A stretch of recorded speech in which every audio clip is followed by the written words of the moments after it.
Assalamualaikum warahmatullahi wabarakatuh. Selamat pagi. Nah, saya dengan Mawadatun Nisa di sini akan menjelaskan tentang nafaqah, hibah, sodako, hadiah, dan wakaf. Nah, di sini saya KD 3.9 yaitu menganalisis ketentuan nafaqah, sodako, hibah, dan hadiah.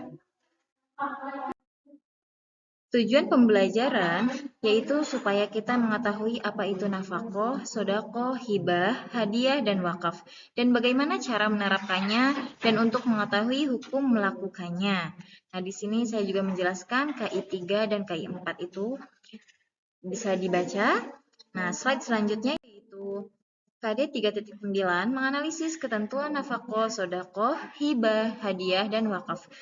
3.9.1 peserta didik mampu menjelaskan pengertian nafaqah, sodaqah, hibah, dan wakaf. Hadiah. 3.9.2 peserta didik mampu menyebutkan dalil nafaqah, sodaqah, hibah, hadiah, dan wakaf.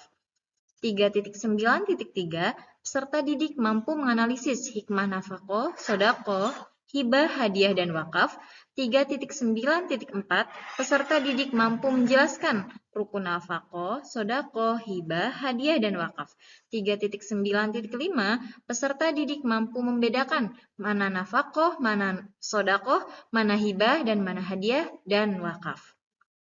Selanjutnya yaitu materi, yaitu pertama tentang nafaqah. Nah, lafadz an-nafaqah diambil dari lafadz al-infaq yang memiliki arti mengeluarkan. Sebab nafaqah. Nah, yang pertama ada hubungan kekeluargaan. Nafaqah dari orang tua atau anak dari jalur keluarga yang wajib diberikan kepada anak-anaknya atau orang tuanya. Yang kedua ada hubungan kepemilikan. Nafaqah dari sayyid atau pemilik hamba sahaya yang wajib diberikan kepada para budak dan hewan peliharaannya. Nah, yang ketiga ada nafaqah hubungan pernikahan. Nafaqah dari sang suami yang wajib diberikan kepada istri. Slide selanjutnya yaitu besarnya nafaqah. Nah, berapa sih besarnya nafaqah yang harus dikeluarkan? Nah, besarnya nafaqah itu sesuai dengan keadaan sang pemberi dan memandang juga terhadap keadaan sekitar, jadi tidak memaksakan. Nah, slide selanjutnya yaitu hibah. Hibah adalah akad pemberian harta milik seseorang kepada orang lain di waktu ia hidup tanpa adanya imbalan. Allah berfirman dalam Quran Surah Al-Baqarah ayat 177, dan memberikan harta yang dicintainya kepada kerabat, anak yatim, orang-orang miskin, orang yang dalam perjalanan atau musafir, peminta-minta, dan untuk memerdekakan hamba sahaya. Ada rukun dan syarat hibah. Yang pertama, adanya pemberi hibah, ada orangnya. Yang kedua, ada penerima hibah, mauhub. Yang ketiga, barang yang dihibahkan, mauhur. Yang keempat, akad atau ijab kabul, adanya perjanjian. Macam-macam hibah. Nah, di sini ada hibah barang dan hibah manfaat.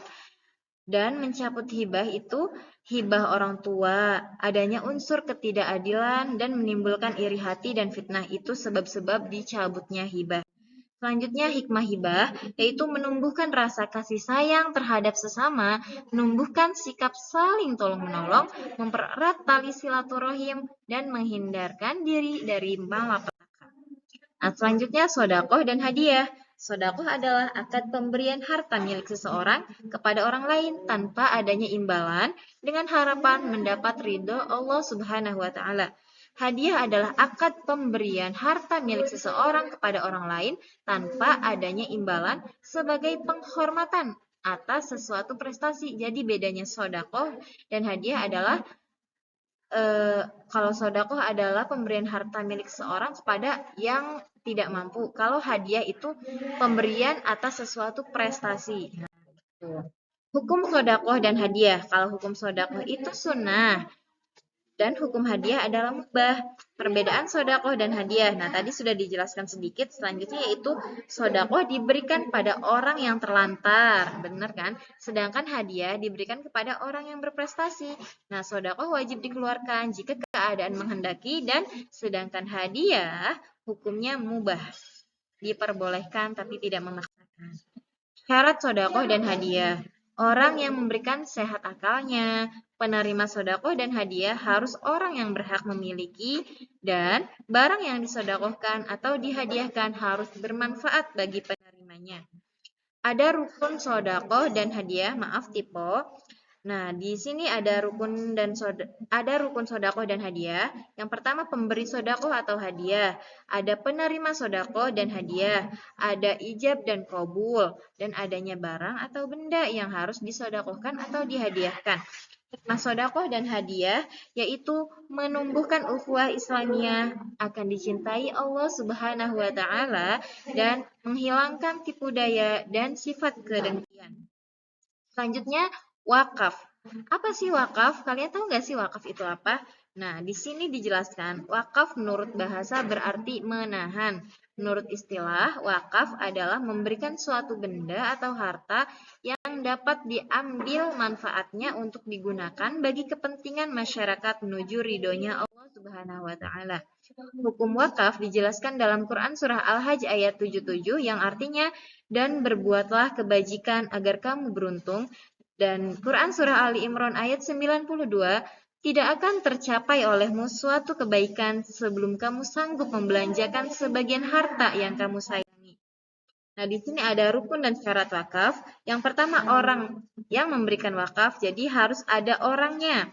Yang kedua, orang yang menerima wakaf, harus ada juga penerima wakafnya. Yang ketiga, barang yang diwakafkan, harus ada nih barang atau benda yang diwakafkan. Yang keempat, ikrar penyerahan akad, harus adanya perjanjian